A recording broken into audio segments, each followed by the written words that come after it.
It's time to talk the Iranian national team. They have qualified for yet another World Cup, and this time more than ever, they will be chasing that dream of making it to the knockout stages for the first time. Now, the Iranian national team has made it to the last few World Cups, right? They haven't missed a World Cup in a while, and they've stabilized themselves as a household name at the top of Asian football, along with your Japans and your South Koreas. Iran are right up there in that top tier, and they have a very good squad with a lot of talented players. They do, however, have one problem, which is the topic of discussion amongst all the Iranian fans, and I've heard a lot about this already, and everybody seems to have one view on this, and I'm going to give mine today, and that is the manager Amir Ghalanoei. Ghalenoei is potentially the most hated man in all of Iran. Very controversial figure amongst the fans. A lot of them don't like what he's doing and don't like his approach to managing and a lot of the things he's done since he's become the manager after the 2022 World Cup. And that is what we're going to talk about today, because Ghalenoei, the World Cup qualifying cycle has just finished. Iran finished top of the group ahead of Uzbekistan, 2 points ahead, 7 wins, 2 draws, 1 loss. And looks pretty comfortable throughout most of qualifying. You never really thought they weren't going to qualify. They were in cruise control. 2 draws against Uzbekistan though, and then a loss in this last window against Qatar with a very rotated team and down to 10 men though. So what is the problem with Ghalenoei? Why are so many Iranian fans angry at him and would want him sacked, even though he's got them qualified, top of the group, very comfortably, got them to the semi-finals of the Asian Cup and beat Japan in that quarterfinal game, which I thought I reacted to it. I have a video out on my channel where I thought Iran were really, really good in that game. I thought they completely battered Japan, and I thought Japan were lucky to even be in that, like to only lose by 1 goal. Honestly, that result did not tell the picture of the game. Iran were solid, and they absolutely destroyed them in that Asian Cup game. And that is when we all thought Iran are going to go win this Asian Cup. I mean, look at the talent that this team had. Like, the teams that were then left in that tournament and the way they were playing, you thought Iran were going to go and do this. They had to. They simply had to. And Ghalenoei, everybody was thinking, wow, he just out-masterminded Moriyasu completely. Yet, then what happens is the semi-final clash against Qatar, and Iran lose 3-2. Almoez Ali scores the winner.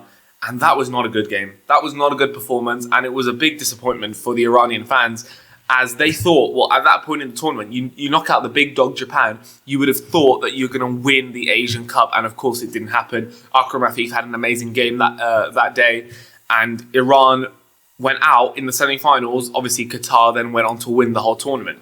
So that was when the trouble kind of started for Ghalenoei.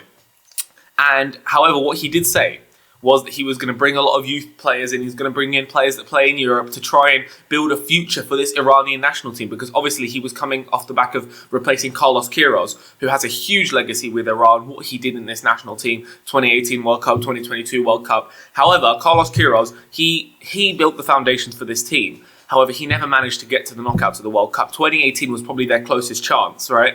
And they came very close. 1-0 loss to Spain and a draw with Portugal, where they were very close to getting a last-minute winner and progressing to the knockouts at the hands of Portugal, which would have been crazy.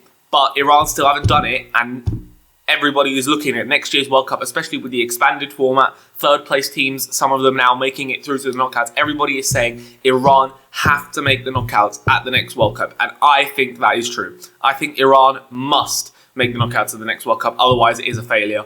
Because they have a very good team. They have an incredibly talented team. I mean, the attack, when they're at their best, a front four of Sardar Azmoun, who I think has been their MVP of qualifying. I think he's been amazing. Mehdi Taremi, we know what he's doing. Right, Champions League finals with Inter. We know he's not a starter there, but he's a proven goal scorer. Mohebi, when he plays for the national team, is absolutely incredible. He's currently playing at Rostov-on-Don in Russia. Don't watch him at club football. Well, when I do at international level, Mohebi's a very good player. Mehdi Gaedi as well, Alireza Jahanbakhsh. The options are there. The midfield, Saman Ghoddos, Eza Talahi, right? It's a very, very good team. And it's one of the best in Asia on paper in terms of the squad. So this is why fans are kind of saying, well, of course we're qualifying, right? It's not really a shock that Iran are beating North Korea and Kyrgyzstan, with all due respect to those teams. But I still think that you've got to give him some credit for. I mean, the thing you don't have to give him credit for is four draws in a row with Uzbekistan. I mean, to be fair, that is tough, right? You do, however, feel that 4 games in a row now, 4 draws with Uzbekistan, is not the best when you're Iran, right? Especially the home games. Going to Tashkent, now I've raved about this Uzbek team. I'm going to be making more videos about them. They're my favorite team to watch in Asia. I absolutely love them, and I hope that they have an amazing World Cup. They've got a great generation of young players. And going away to Tashkent is one of the hardest things you have to do in Asia. So, though the away results I take, but at home, especially that last game, that 2-2, if you're Iran, you're thinking you have to win that game, right? But nonetheless, it didn't matter because they dominated qualifying and they didn't really have a challenge from anybody else in the group. I remember that game against Qatar, where the revenge for the Asian Cup one, the 4-1 at home. I thought they were amazing. I thought Sardar Azmoun was brilliant that day. I thought Mohebi was excellent. I thought the whole team was really, really good. Iran do have problems, though, that extend past just Ghalenoei. And the first of which is the defence. I'm sorry, the defence is just... it's a shambles. It's an absolute shambles. Iran conceded 8 goals in qualifying, which is the same as the UAE, more than Uzbekistan. It's not great. It's not great. But it also does come down to Ghalenoei's team selection. His persistence of playing his favourites, such as Khalizadeh or Kanani. I'm sorry, but those who watch the game can see these guys are not able to cut it anymore. Khalizadeh is 36 years old. Great servant for the national team, but surely you can find some younger legs. And this is the big problem with Ghalenoei, is he said he was going to develop the youth. He has not done that. And someone like Khalizadeh at 36, who is just past it, still getting minutes and letting the team down. When you have a player like Mohamed Hasbavi, who's 22, and whenever he plays, he's very, very good, right? He was playing at Al Saad, now he's playing back in Iraq. Very good, talented, young defender with a very high ceiling.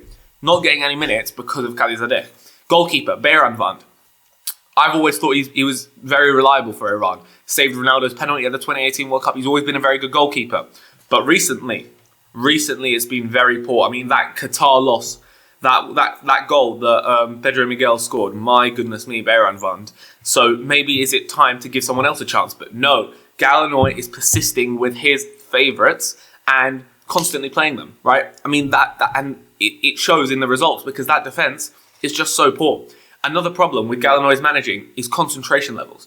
Iran will have a 20-minute period in the game where they're unbelievable, they're unplayable, and they can come up against any team in the world and really go toe-to-toe with them because of their high-end talent. They've got a very good team. But then they have 10-minute periods in a game where they just all completely switch off, they concede a goal, and they're looking like Gibraltar. And these guys can't kick ball, right? So that is the problem. The concentration levels, right? Ghalenoei can't often get a full 90 minutes of pure good football from Iran. It's very rare that happens. Another problem is discipline. The amount of red cards that Iran have received in this round of qualification is crazy. And it happens a lot. It happened again against Qatar. And that is just, I think that comes from the manager. Like, you have to be smarter than that. You have to be more disciplined. Because if that happens at the World Cup, that's going to cost you. Like, I mean, they got a red card, I believe, was it against Kyrgyzstan or North Korea in that first game? Yeah, it was North Korea. Khalizadeh got himself sent off. And it almost cost Iran the whole game, right? It almost cost them the game. And that's against North Korea. Imagine if that happens at the World Cup against Spain. You've lost the game, right? So that is another problem. So you can see there is a list, right? The youth, the discipline, the concentration levels, constantly playing his favourites. But again, I do have to cut him some slack, and I feel like Iranian fans talk about Ghalenoei like it's all terrible and like he has no idea what he's doing. I think that a huge thing that you can look at is that Asian Cup game against Japan. To beat Japan the way they did, not just beat, they absolutely battered them in that game, was a sign of the good sides of Ghalenoei as a manager and what this Iranian team could potentially do at the World Cup. I still think, even though it looks like it will be Ghalenoei at the World Cup, I think that with Ghalenoei, Iran could still make it out of the group, and they should still make it out of the group, 100%. And honestly, they should be going one further. They should be going to the round of 16.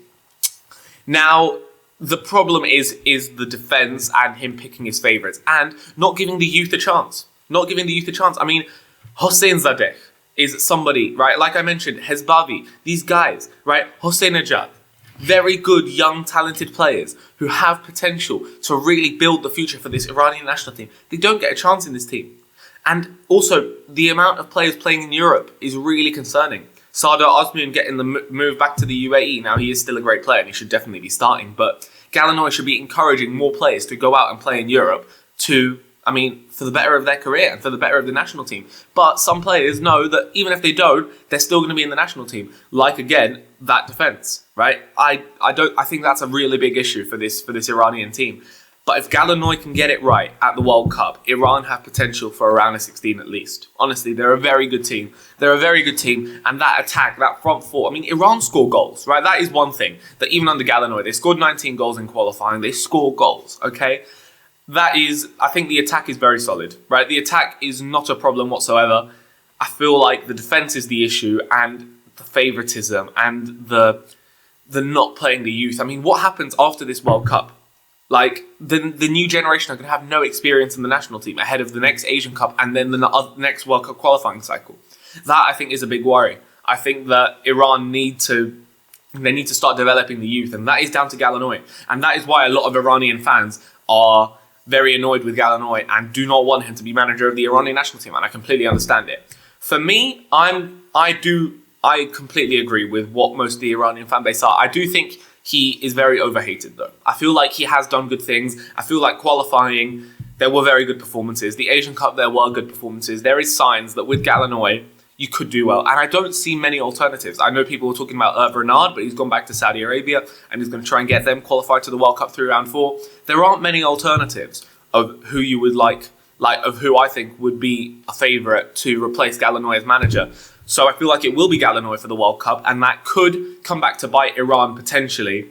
But I feel like Iranian fans just now have to believe, just now have to stick with him and hope that it goes well, because the upside is there. And we've seen good performances. And if it clicks at the World Cup, then Iran could be a force. Having said that, though, if it doesn't, it could be an embarrassment. Let me know, Iranian fans, in the comments what you think of Ghalenoei and how you guys think he will do at the World Cup. Please like, share, subscribe, and I will see you guys soon. Let me know in the comments also what other national teams you would like me to do a breakdown of, because we are now 1 year ahead of the World Cup, which is going to be insane. Thank you very much for watching till the end. Subscribe for more, and I'll see you guys soon.